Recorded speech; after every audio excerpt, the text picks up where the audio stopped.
Alright, what's up mga kanotoy? Good morning! For today's video ay pupunta tayo sa Hinatuan, Surigao del Sur. Tara, samahan niyo ako sa biyaheng ito.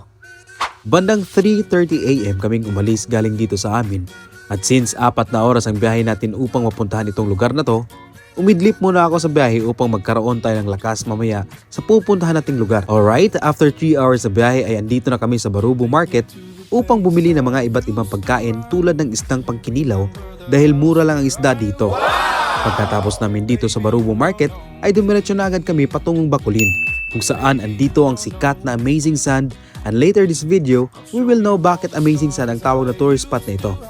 Anyways mga kahanutoy, galing sa amin bimahe kami ng 4 na oras upang marating itong napakagandang lugar dito sa Surigao del Sur at ito ang tinatawag na Amazing Sand.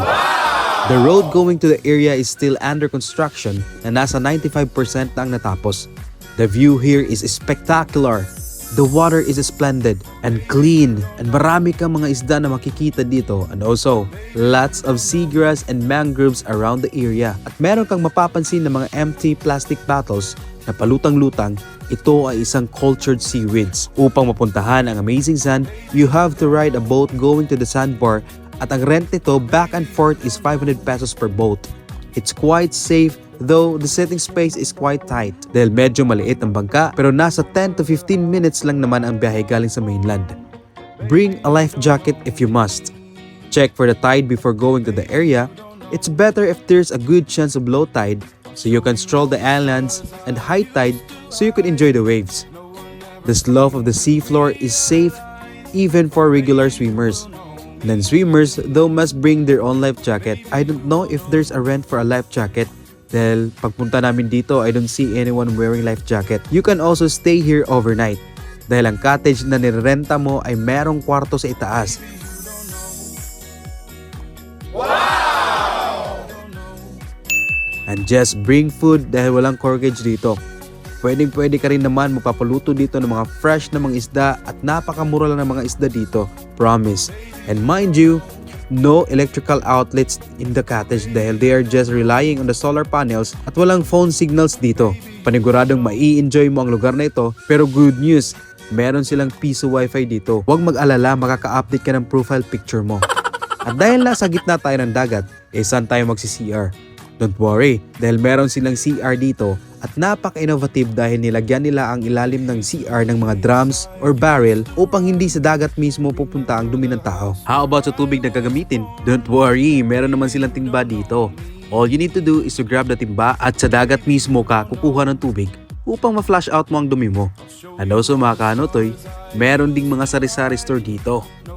You can buy junk foods and anything na gusto mong mabili, pero limited lang ha. Ang alak meron dito, pero drink moderately. Best day na pupunta dito ay weekdays dahil medyo hindi maraming tao.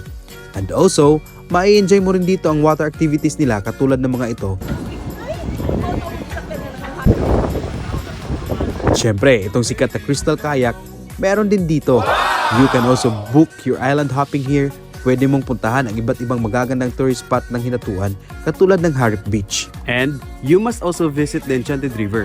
From Bacolin ay babiyahe ka lang ng 40 minutes at mararating mo na itong ala Gatorade na kulay na tubig na may entrance fee na 100 pesos at 80 pesos sa mga senior citizens. Ito ba? Enchanting! Hi!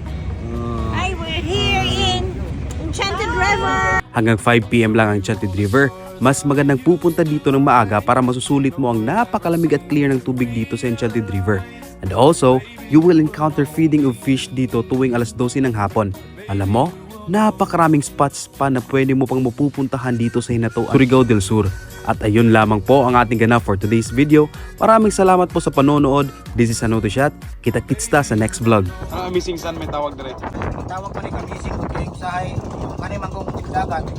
Hindi ko bas ano, wala ko makita ka tubig dire, manipulan mo sa kaya yung tawag dire, lampas tao ang makambak-ambak sa mga tawag lang ang ising.